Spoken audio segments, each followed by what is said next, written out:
Hi, I'm Bill LeMay, and thank you for watching Community Matters. We hope you'll continue to watch as we discuss issues facing our community and provide you with the resources and information needed to find solutions.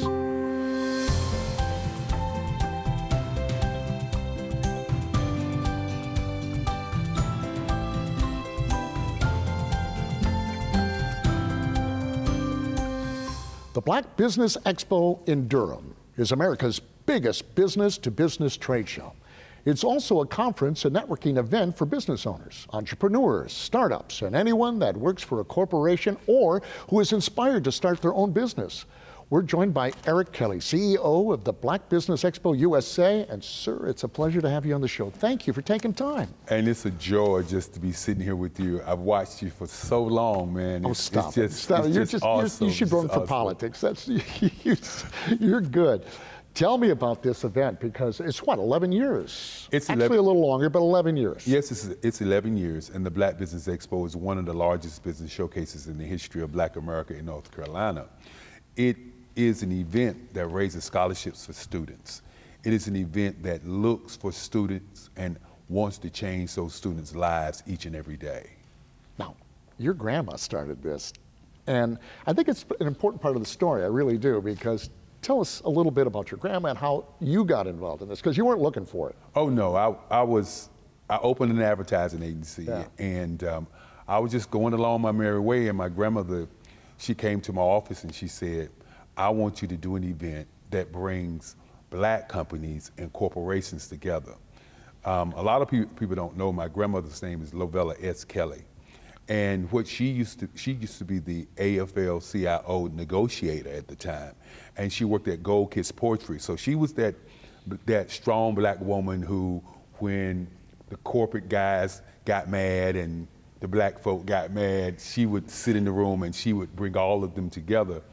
And so she brought it to me because I went on art scholarship to school, and she said it would be great if she could do scholarships for kids. And you just wouldn't believe, when I started out, I didn't believe it would work. Yeah. And our first year we did 93 businesses.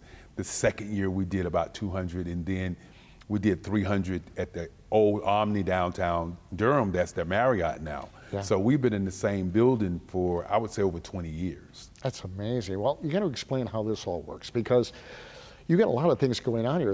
You talk about the kids' scholarship, but this is more than just that. And I got to figure out how you manage to raise money for kids and still get businesses connected. So tell me about it. Well, our business model is this. We know that if we do 250 business owners, and those 250 business owners commit to the kids, then they will purchase a booth at the show. Once they purchase the booth at the show, then the proceeds from purchasing the booths at the show gives us the dollars to give to the kids, because we give 10 laptop computers and we give up to $5,000 to 10 kids so that we can change their lives. See, and that's important. You were telling me, I get a chance to talk to our guests sometimes before we actually shoot it, and you said, you know, you got a scholarship. Yes. And you were the first, right? In your family, is that how that worked? Well, I was at Hillside High School. Yeah. And of course, I'm just running up and down the hallways, and Sandra Dowd and Miss Cousins and Miss Lawson pulls me into the teacher's lounge, and they say, you know, you're cheating the world. And I'm saying, what are you talking about? Miss Dowd said, well, you come in class, the last minute, and then you do your art, and it's better than everybody's in the school. You got to do more art. So they made me draw for each one of those classes.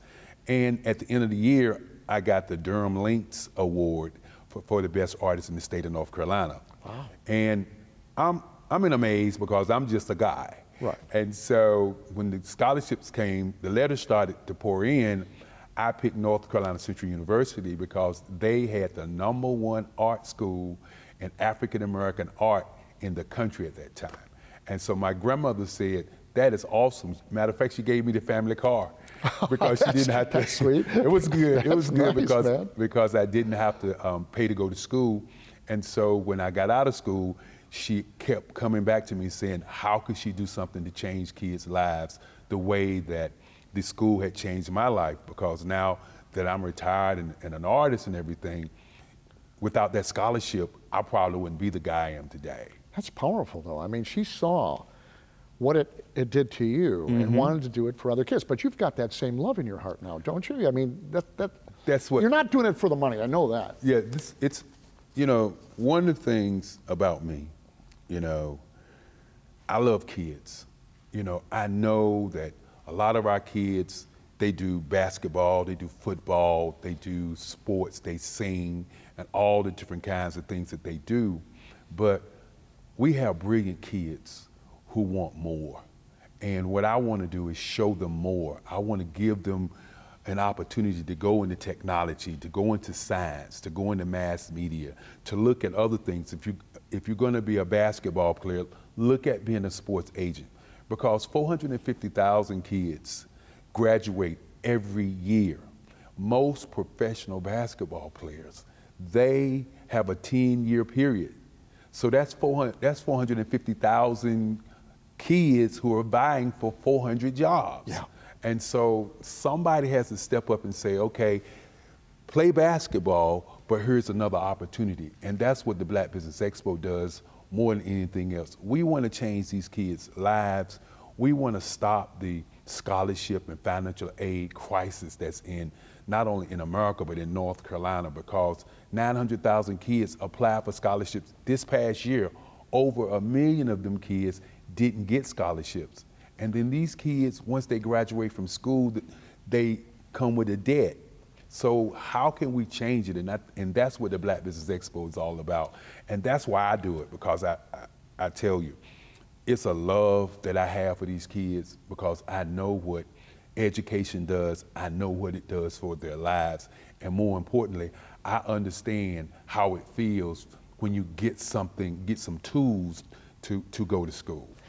And we're going to talk about the expo and what it means for businesses and corporations as well. But as we kind of wrap up this segment, without the scholarship, you said you'd be a different man. And that's true of all of these kids. Their future, you're changing their future. I mean, that is some pretty amazing stuff. And I think that's important for our viewers to know as well, because you are dependent on those individuals who sign up and basically rent a booth, right? We're not dependent on the people that sign up for those booths. The most important part of it is, we say this in our meetings all the time, we can change the world as a group of people, as African Americans, as corporations, as CEOs and business owners. Somebody has to put something in place to allow us to change the minds of our students as we see crime, as we see the underprivileged, and as we see the homelessness. And the Black Business Expo is not the only way, but it is a way to change the lives of these students. And I tell you, I enjoy looking at their faces, I enjoy talking to them, and I really enjoy the companies and corporations who step up and say, in spite of all the other things they have on their plate, they want to help us change the lives of these kids in North Carolina. That's awesome. Yeah, there's a lot more that's awesome about this event, so don't go anywhere. We'll be right back.